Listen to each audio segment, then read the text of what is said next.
seja refúgio, a glória eterna de Jesus, o Rei dos Reis.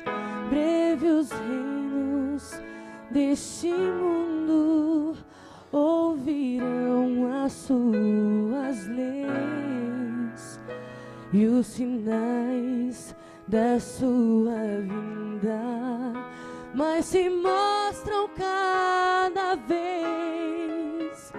Vencendo, vem Jesus.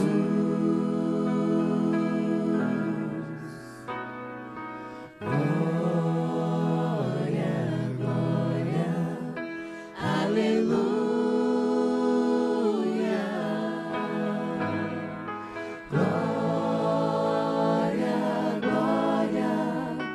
Aleluia.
Quero convidar você para abrir a Bíblia no livro de Gênesis, o livro dos começos, dos inícios, como tudo começou.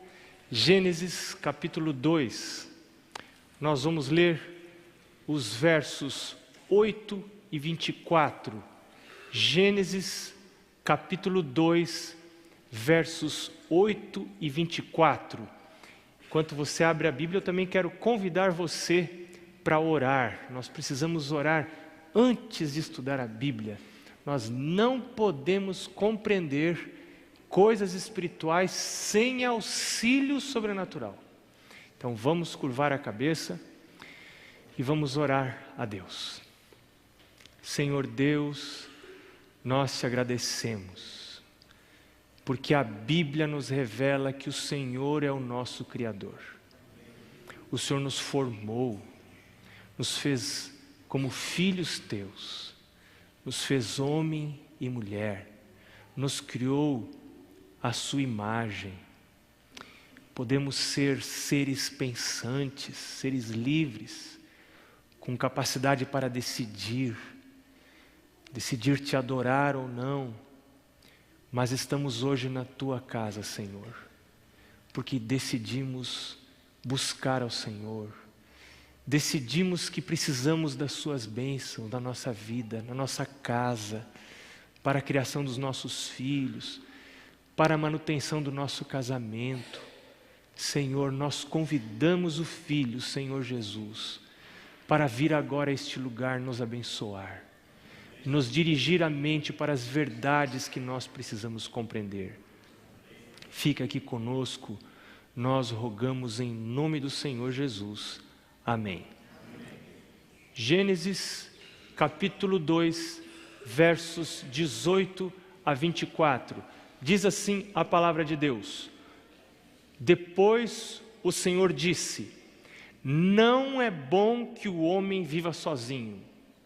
Vou fazer para ele alguém que o ajude, como se fosse a sua outra metade.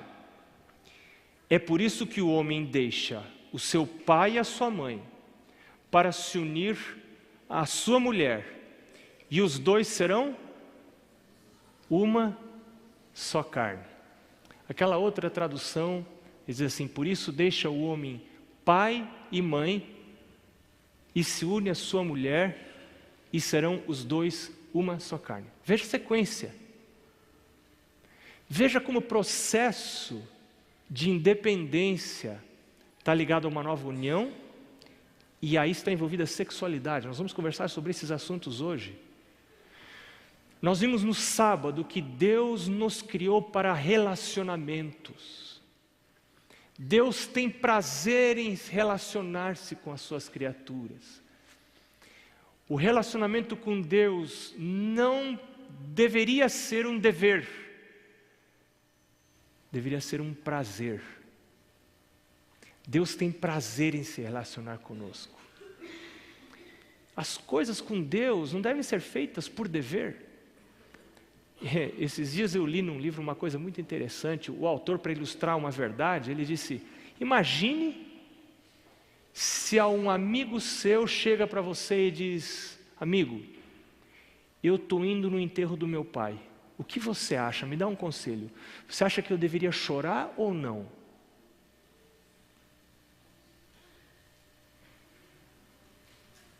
Meu amigo, nem vá no enterro do seu pai. Você vai chorar por dever?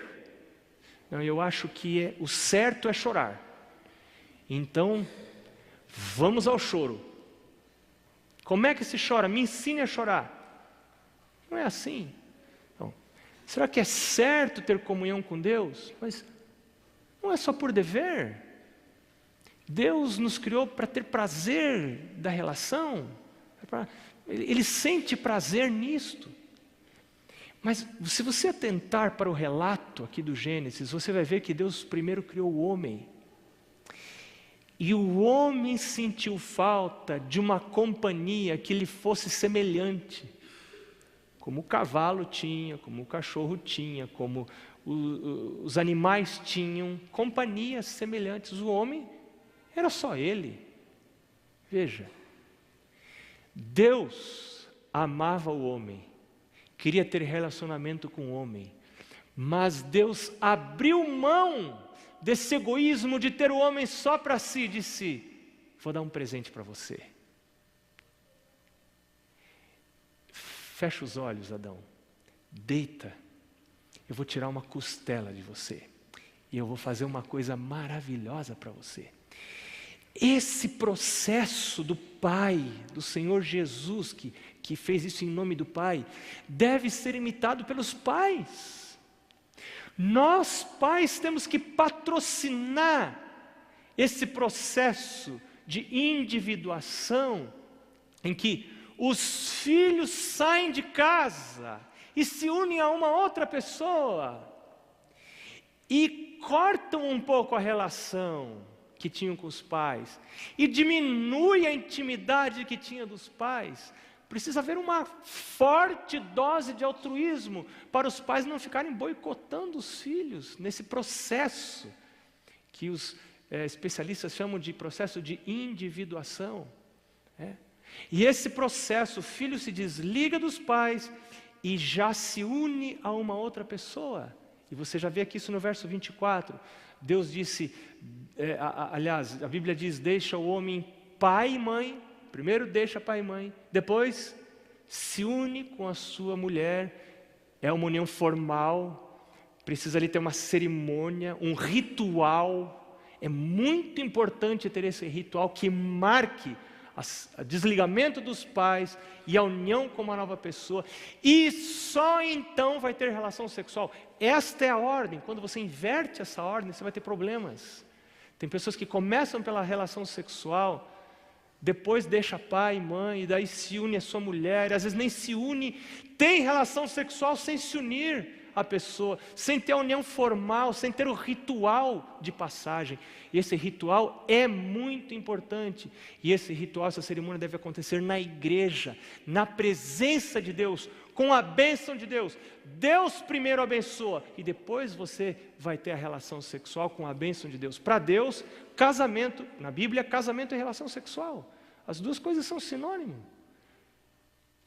E Deus quer abençoar essa nova relação e unir esse casal. Nós vamos ver algumas coisas sobre esse assunto. Uma boa educação dos pais deve promover essa independência, deve promover esse processo da individuação, e deve promover também a autonomia do filho. O que é autonomia? Nomos é lei. Auto-lei, eu sou lei para mim, eu me rejo, eu consigo me virar na vida, eu consigo andar sozinho, eu consigo tomar decisões, eu não dependo da mamãezinha, do papaizinho, para pôr a cobertinha na minha cama, para pôr a pasta de dente na minha escova. Não, eu consigo me virar, porque meu pai e minha mãe me prepararam para a vida, não para a dependência, não para ficar colado na barra da saia da mamãe. Este é um preparo que os filhos precisam ter, e nós, pais, precisamos promover e patrocinar isto. Quando é que essa independência é prejudicada? Quando crianças dormem com os pais. Minha esposa é professora já há vários anos. Quase sempre ela pede para as crianças desenharem a figura de uma família no quarto. Aliás, a figura de uma família. E uma criança uma vez desenhou a cama do casal, o pai, a mãe e uma figura de um ser ali no meio. E minha esposa perguntou: quem é essa pessoa que está aqui no meio? Disse: sou eu. Sim, mas aí a cama do seu pai e da sua mãe? Mas eu durmo aí. Você dorme aí todas as noites? Sim, todas as noites eu durmo na cama do pai e da mãe. Você dorme com o pai e a mãe? Sim, eu durmo com o pai e a mãe. Eu pergunto para você, como fica a vida sexual desse casal? Como que está a união desse casal? A família é um sistema. Nesse sistema tem um subsistema, que é o mais importante, que sustenta todos os outros. É o subsistema conjugal, marido e mulher. Só cabem 2 nesse subsistema.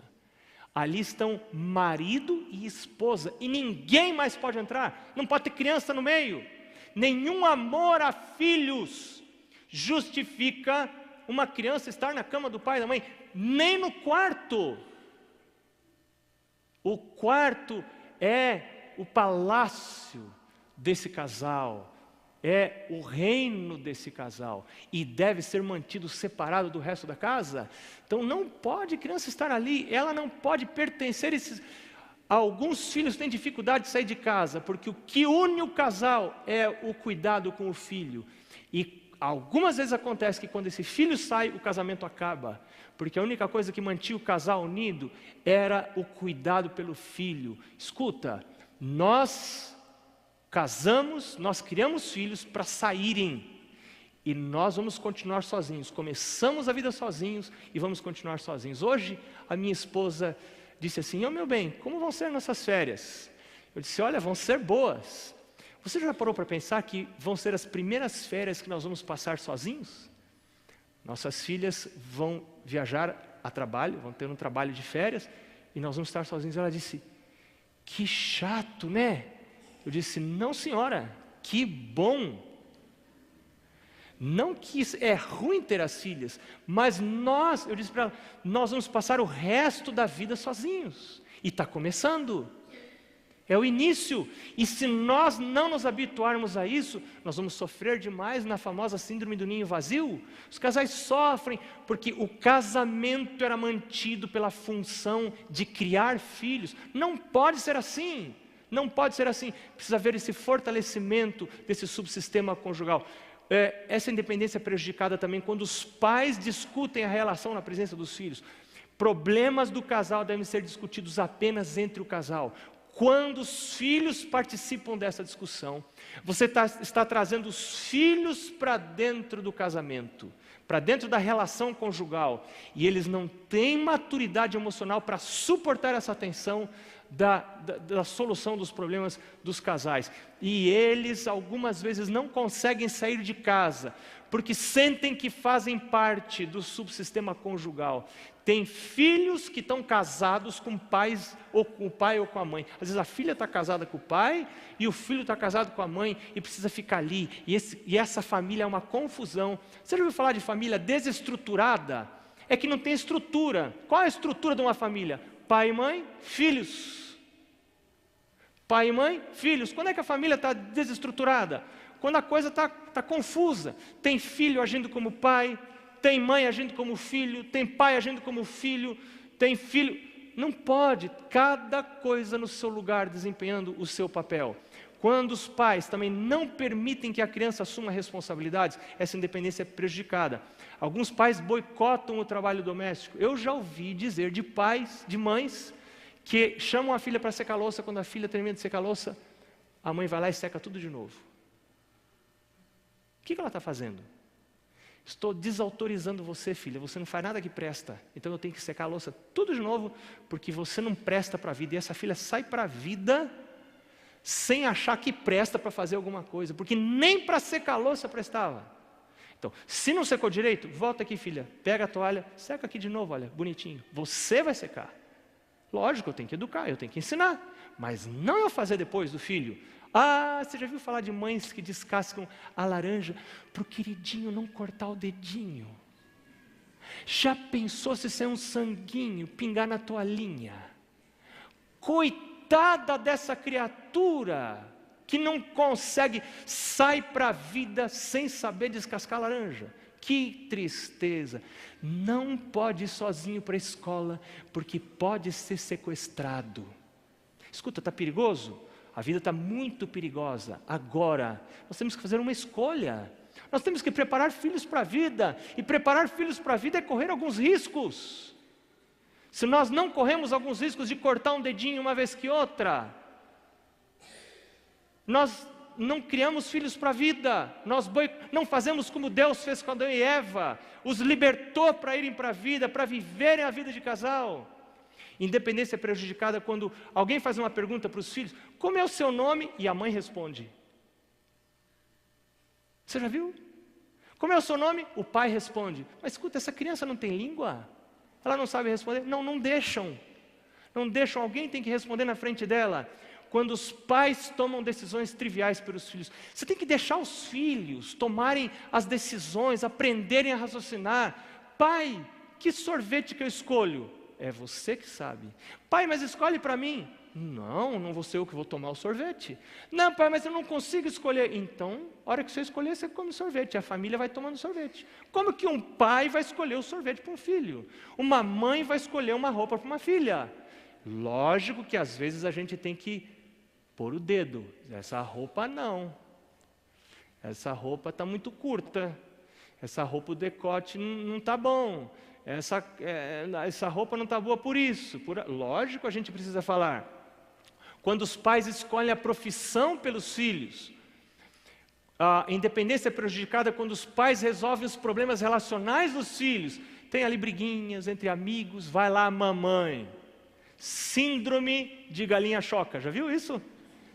Com os pintinhos e se mexe. Eu criei assim esses animais. Você vai mexer com uma galinha cheia de pintinhos, minha gente, aquilo é eriça. E galinha que geralmente foge das pessoas, ela vai em cima mesmo. Você vai mexer com os filhotinhos, né? E mexe com meu filho para ver com quem que você está mexendo. E ela arremanga as mangas e vai lá discutir com os colegas. Escuta aqui, foi você que mexeu com meu filho? E o menino fica ali atrás da mamãe, olhando para os outros, né? Essa criança vai ser isolada pelos colegas, porque a mãe não está permitindo essa criança a saber como se inserir no seu ambiente social. Então ela vai ter problema no trabalho, ela vai ter problema no seu casamento, ela vai ter problema nas suas relações, porque o pai e a mãe não estão colaborando. Com colegas, na escola. Você já viu pai e mãe que vai lá brigar com o professor porque o professor deu uma nota baixa para o filho? Escuta, gente, isso é coisa que se faça.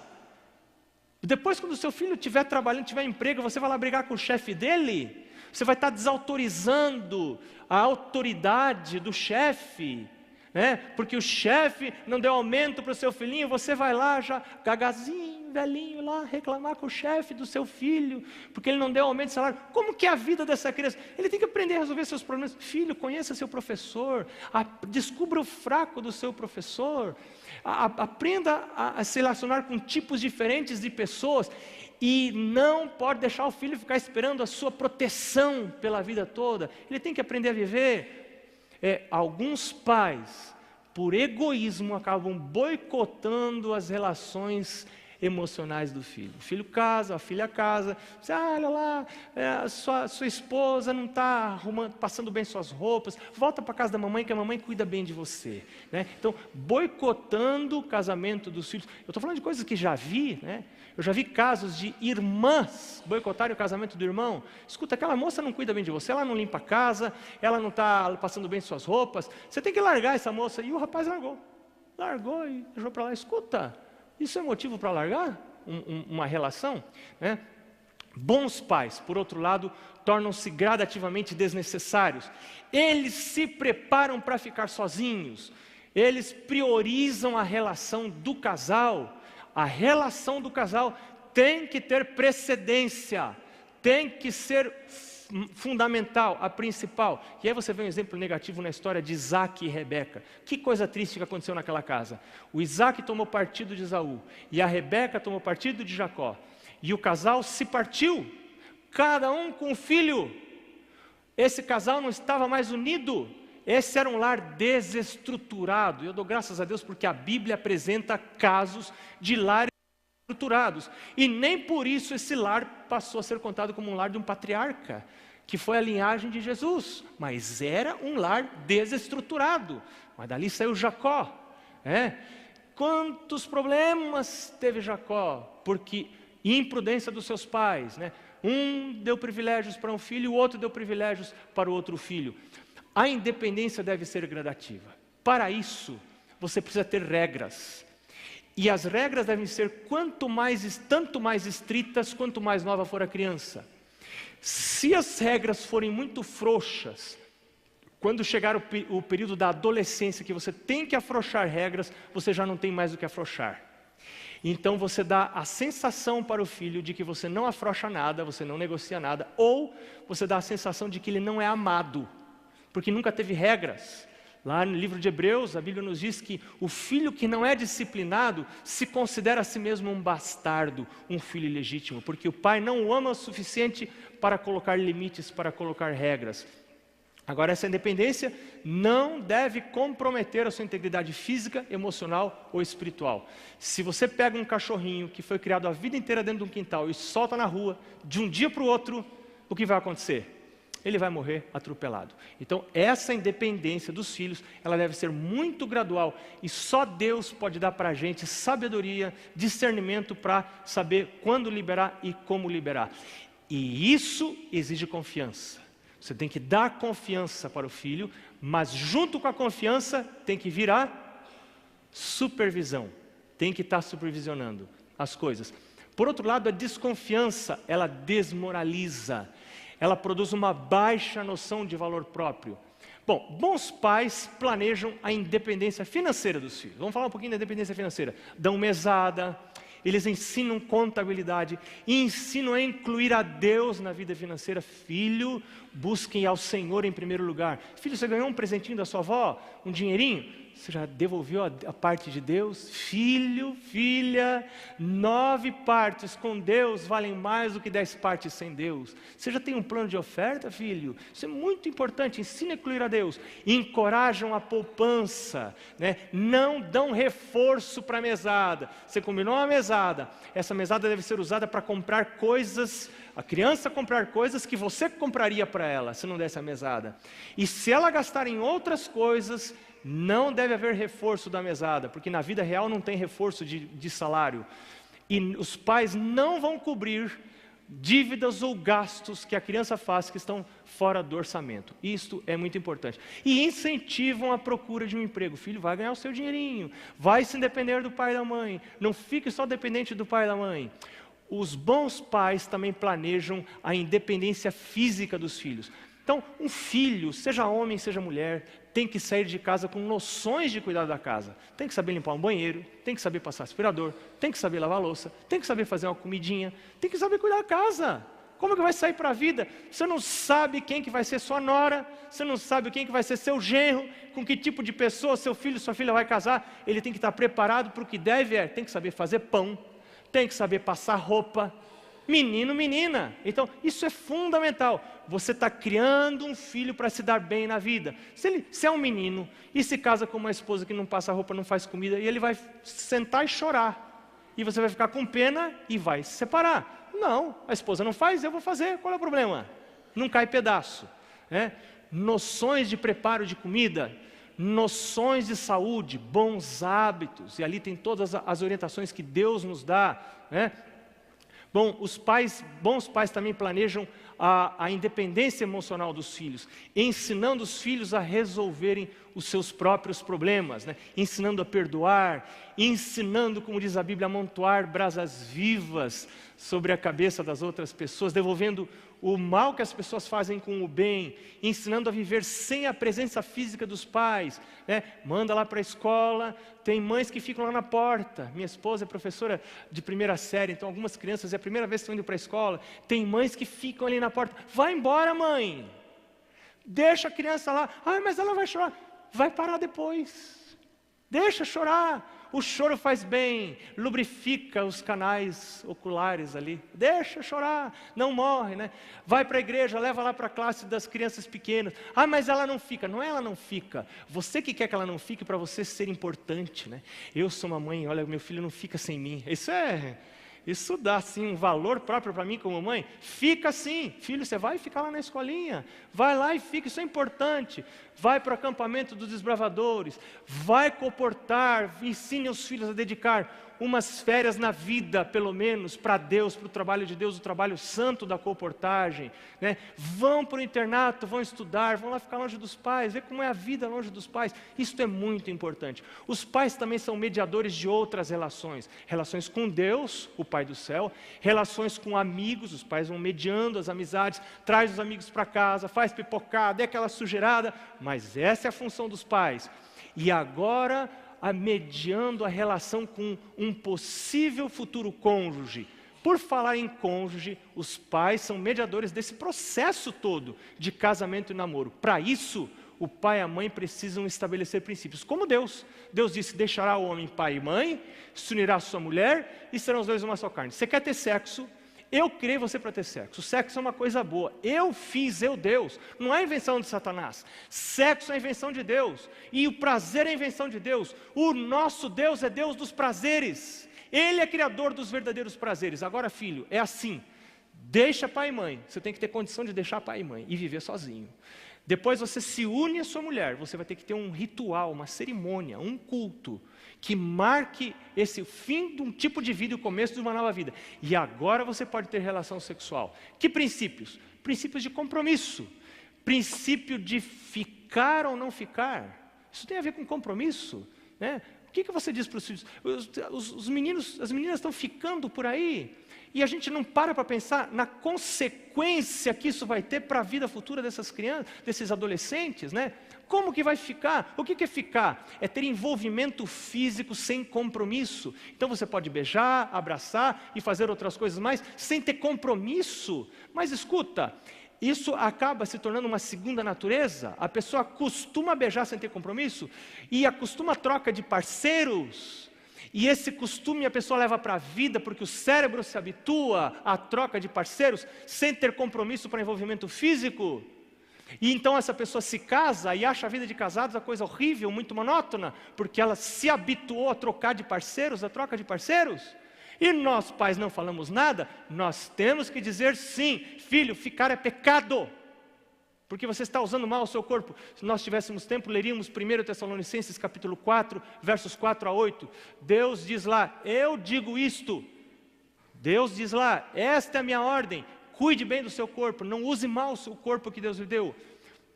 Outro princípio que a gente deve estabelecer. Casamento é um compromisso para a vida.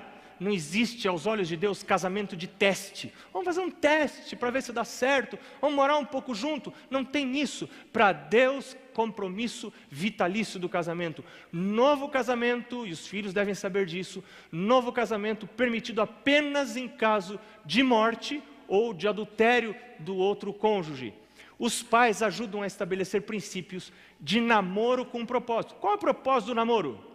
Escuta, gente, namorar não é para brincar, namorar não é para beijar, namorar não é para passar o tempo, namoro é para casar. E todo namoro que não for para casar, vai ser um namoro que vai levar a prejuízos emocionais, algumas vezes físicos, e alguns prejuízos que não podem mais ser recuperados na vida.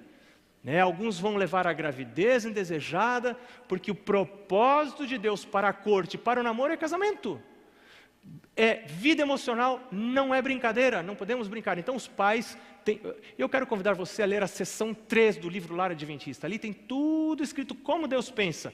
Não estou aqui exprimindo as minhas opiniões, mas é o que Deus diz, está lá escrito o livro Lar Adventista. Os pais precisam coibir namoros precoces, namoro cedo, 12, 13 anos. Isso não é idade para namorar, porque não pode casar. Vai namorar para quê? Para desenvolver hábitos, vícios sexuais que vão influenciar a sua vida de casado. E tem pai, tem mãe que chega para a criança de 4, 5 anos e diz, olha ali o seu namoradinho, vai lhe dar um beijinho, vai dar um bracinho. Você está despertando coisas que você devia atrasar, não adiantar, devia atrasar, não adiantar. Não se faz esse tipo de brincadeira com crianças. Os pais devem propor atividades alternativas, banho frio, capinar. Antigamente as pessoas moravam lá no mato, lá na fazenda, então capinava. Depois tinha muita coisa para fazer. Hoje na cidade grande, mora em prédio, vai fazer o quê? Chega da escola, fica lá, vou namorar, não tem nada para fazer. O namoro está fora de propósito. Não era esse o plano de Deus. E os pais devem patrocinar amizades apropriadas. Os filhos devem ter muita amizade. O que mais? Os pais ajudam a estabelecer princípios da escolha do cônjuge, levando em conta mais a vontade de Deus do que a vontade do ser humano, não como Sansão disse, essa me agrada aos olhos, mas eu tenho que perguntar se agrada a Deus. Estou eu levando uma vida de oração para saber se o Senhor aprova esse casamento, se esse casamento vem do Senhor ou não? Os pais devem deixar muito claro para os filhos que eles devem se casar com aqueles que são da casa da fé. Ali em 2 Coríntios capítulo 6, você encontra os princípios relacionados à questão do jugo desigual, né? Deus diz, não vos prendais com incrédulos, não é plano de Deus que se faça o evangelismo do namoro. E eu já vi líderes da igreja dizendo, vá lá, namora e traga. Esse não é o conselho de Deus, essa não é a vontade de Deus. Mas aí a pessoa se batiza e daí você se casa. A pessoa sabe bem por que está se batizando. Eu já conversei com pessoas, fiz amizade com pessoas que vieram assim para a igreja e a pessoa me disse, eu fiz a pergunta antes de batizar, você sabe bem por que você está se casando? Batizando, se é por causa de Deus ou por causa da pessoa? E um foi muito honesto dizer comigo, um rapaz, lá em São Paulo, ele me disse, pastor, o pior é que eu não sei. Eu não sei se eu estou me batizando por causa de Deus ou por causa da pessoa. Porque ele sabe que se ele não se batizar, o casamento não sai. Então ele tem que se batizar. Mas é por causa de Deus ou é por causa do casamento? Isso é muito cruel. Muito cruel fazer isso com uma pessoa. Deixa resolver sua vida espiritual e depois resolver a vida sentimental. A gente não pode misturar essas duas coisas. É muito cruel fazer isso. Os pais vão ajudar os filhos a observar os antecedentes. Como era a vida pregressa dessa pessoa. Como é a família dessa pessoa. Tudo isso a gente precisa levar em conta. Os pais ajudam a estabelecer princípios de diferenciação sexual. Deus criou 2 sexos apenas. Isso está muito claro na Bíblia. Lá no livro de Gênesis. Homem e mulher os formou, mulher e homem os fez. Deus deixou muito claro isso. A opção não é do ser humano. O mundo está dizendo a sua opção sexual. Eu não fiz opção nenhuma. Você não fez opção nenhuma, nós não fazemos opção. Quem faz essa opção é Deus. Isso está muito claro na Bíblia. Algumas pessoas podem nascer com impulsos diferentes, porque nós todos viemos com uma herança que não foi planejada por Deus, depois que entrou o pecado no mundo. Algumas pessoas podem vir com impulso para roubo, outras podem nascer com impulso para mentira, e outros podem nascer com impulsos para buscar um outro gênero sexual que não é o seu dado por Deus. Agora, a palavra de Deus diz que esse não é o plano de Deus. Eu devo entregar essa questão a Deus. Como quem, por exemplo, tem um impulso para mentir, Senhor, me ajuda, eu tenho esse impulso, me ajuda, me perdoa, me transforma a minha natureza. Dar-vos-ei um coração novo, porei dentre vós um espírito novo, tirarei de vós o coração de pedra e vos darei um coração de carne. Isso que diz a palavra de Deus. Outra opção é considerada pela palavra de Deus como pecado. A Bíblia deixa muito clara que uma terceira opção ou uma quarta opção aos olhos do Senhor é considerada como pecado. E nós precisamos ensinar os filhos a fazer diferença entre preconceito e discriminação. O cristão deve ter preconceito, o cristão deve ser discriminativo. Eu escutei alguém dizer, uma esposa de pastor presbiteriano, ela me disse o seguinte, uma terapeuta familiar, ela disse, o cristão deve ter preconceito. Porque o que é preconceito? É você ter um conceito antes, um conceito pré, um conceito formado. E quem me dá esse conceito formado, esse pré-conceito? É a palavra de Deus. O cristão deve ter um conceito formado. Nesse sentido, ele deve ter um pré-conceito. Agora, o cristão não pode discriminar.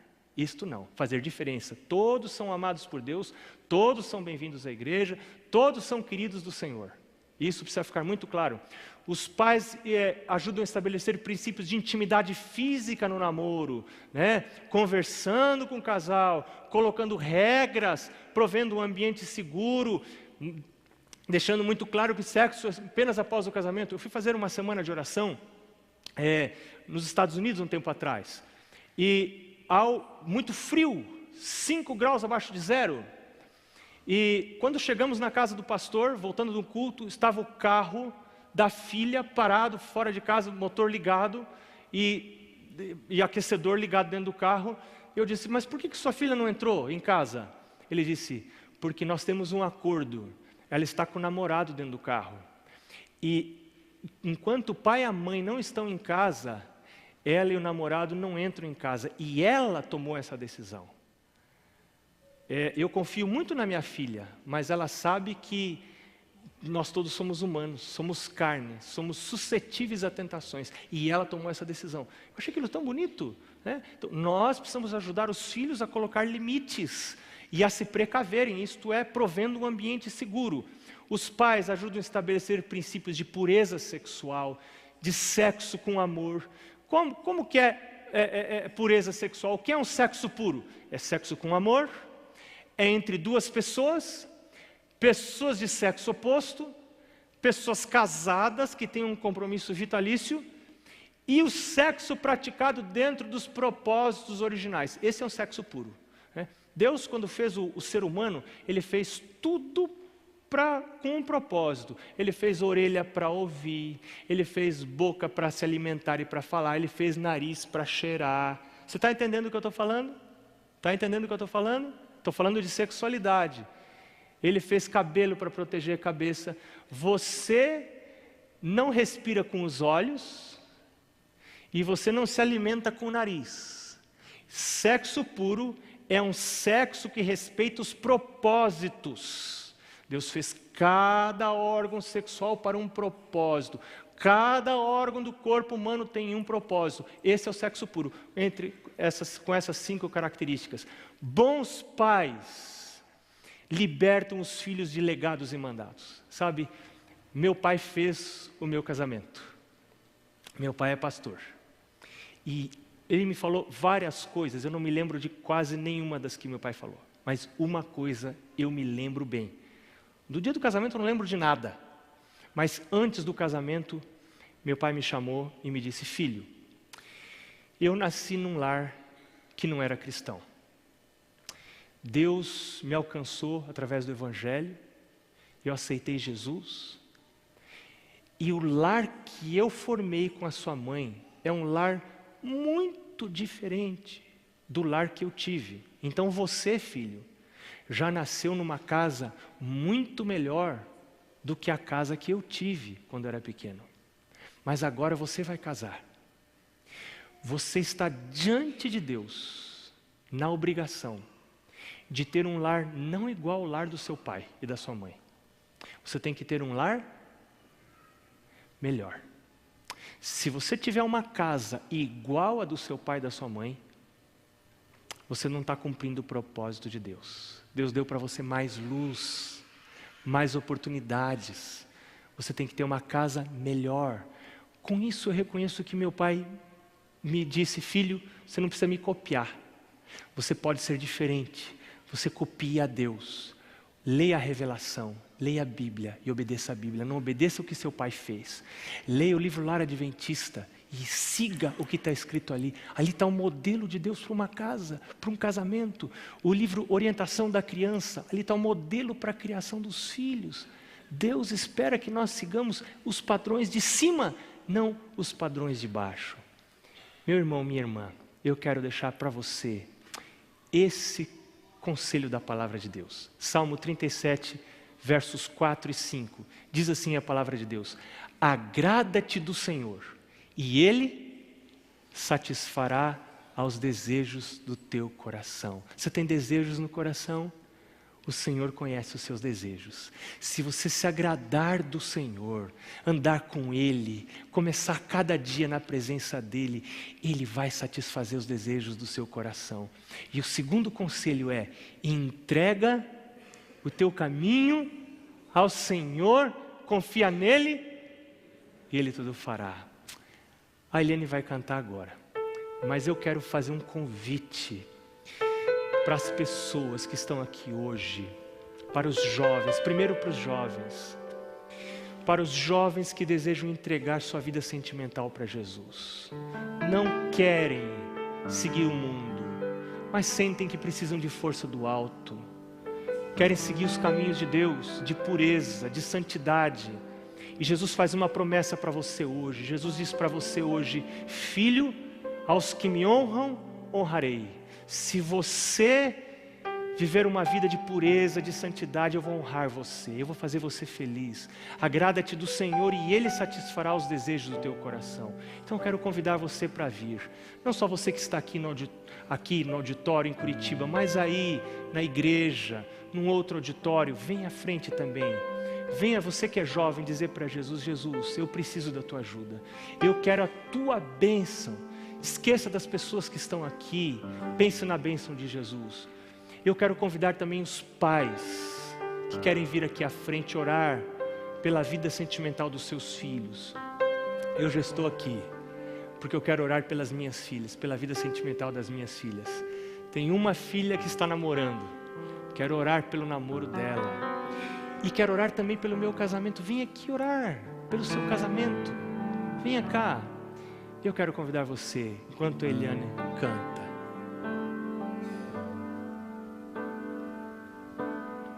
Em oração eu me entrego, tão frágil sou e a perecer, mas minha voz alcança o trono, de onde vem poder.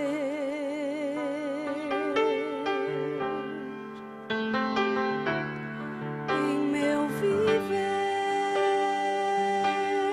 eu ando em busca de sucesso e de luz, mas descobri que quando fraco sou, há poder em meu Jesus. Em meu Jesus não há fracasso. Em meu Jesus encontro paz. Só pessoas assim como eu e você, vivendo a fé, terão luz em meu Jesus.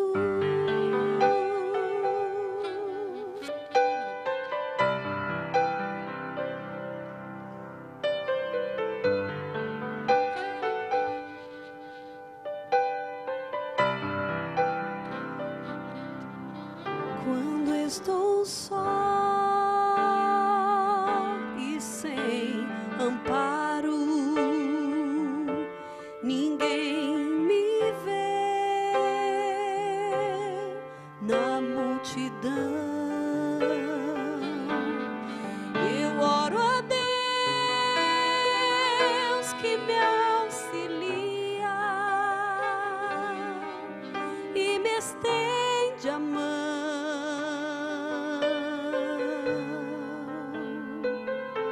Jesus conhece as minhas dores, cada passo Ele vê, e ao olhar ao céu encontro a luz do amor do meu Jesus. Em meu Jesus não há fracasso. Em meu Jesus encontro paz. Só pessoas assim como eu e você, vivendo a fé, terão luz.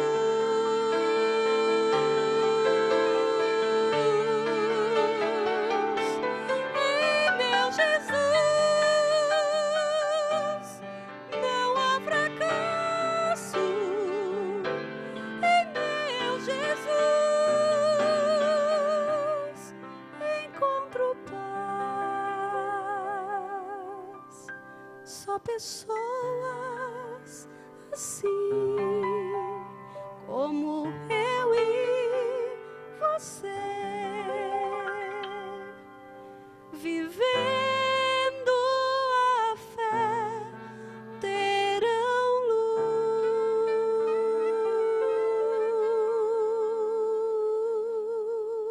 luz em meu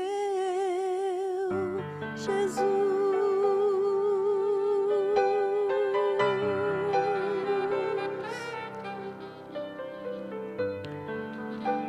Vamos fechar os olhos e vamos orar ao Senhor. Senhor Deus, estamos aqui para ser abençoados. O Teu Espírito dispôs o nosso coração para Te servirmos, para usarmos a liberdade que o Senhor nos confere, para vivermos uma vida de pureza, uma vida de santidade, mas uma vida de prazer, porque o Teu plano produz prazer, produz alegria. Senhor, cumpre na vida dessas pessoas que hoje se entregam a Ti a promessa que o Senhor fez: aqueles que me honram, honrarei. Tem pessoas aqui entregando o seu caminho ao Senhor. Então, opera, Pai. Opera, Jesus Cristo, na vida dessas pessoas que em Ti confiam. Senhor, tem jovens aqui entregando a sua vida sentimental às Tuas mãos. Eles querem seguir os Teus critérios. Eles não querem os critérios do mundo. Eles estão dizendo isso na frente dos anjos, dos Teus anjos santos, e também diante dos anjos do inimigo, para que saibam de que lado que eles estão. Então ampara-os, protege-os, dá para eles forças para resistirem contra a impureza do mundo, Senhor. E ouve a oração desses pais que estão aqui, que amam os seus filhos, que querem vê-los nos caminhos do bem, que querem vê-los no céu um dia ao seu lado. Nós pedimos estas bênçãos e as agradecemos. Em nome de Jesus. Amém. Que o Senhor esteja com você. Abençoe sua vida. Amanhã estamos de novo, neste mesmo horário. Espero encontrar com você. Até lá.